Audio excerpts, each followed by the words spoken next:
Generational wealth is not just about, I make a lot of money and I'm just going to pass on that money to the next generation. It doesn't work that way, people. It doesn't work that way. You need to pass on the right habits to the next generation. What are the type of right habits we're talking about? Well, habit things like, how can they create? How can they add on to what you've done? I'm a big believer in terms of involving your kids, for those of us that have kids, involving the kids as early as possible. Start showing them financials, start showing them a profit and loss. Start talking to them in terms of, why is the balance sheet red? Why is the balance sheet black? Because what is generational wealth? Generational wealth is you passing something on to the next generation. If you don't teach them mentorship, you don't teach them the right habits, how are they going to look after your wealth when you're long gone? So habits is very important. I would argue the fact that generational wellness, generational well-being is far greater than generational wealth.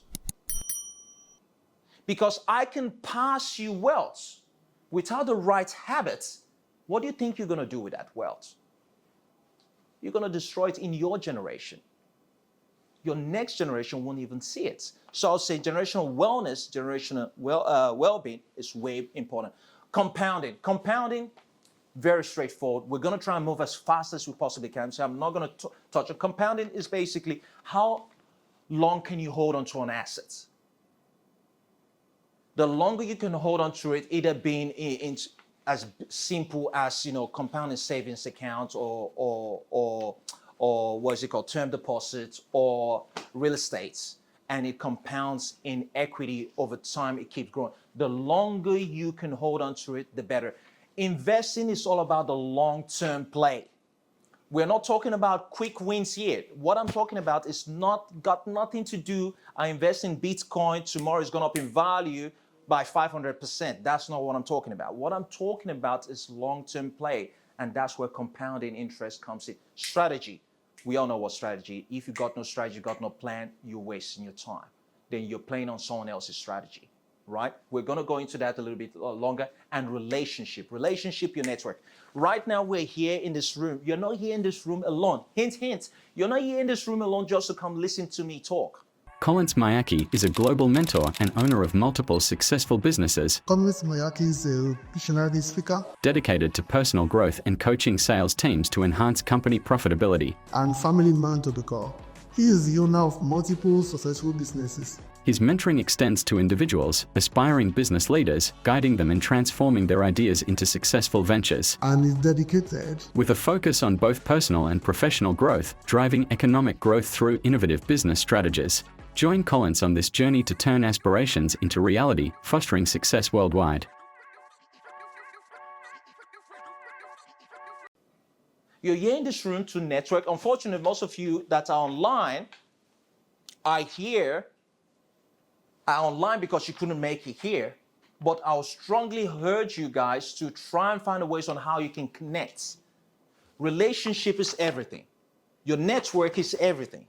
If you don't have the right relationship, you don't have the right network, it will be way much harder for you. So that is quite big for me.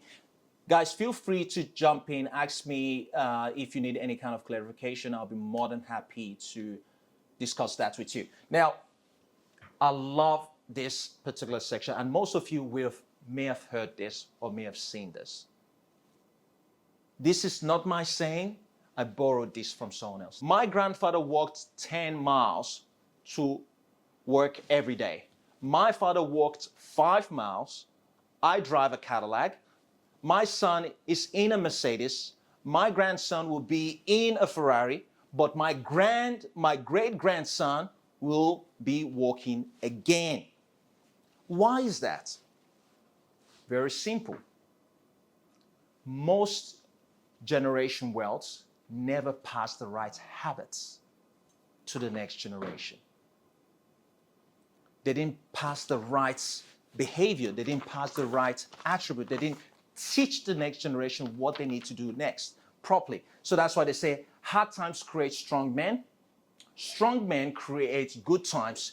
Good times create weak men. And weak men create hard times. It's literally that simple. I can use my kids as an example. Listen, I'm not saying I'm a hard man. I think my father is harder than me. And I can see this in my own bloodline.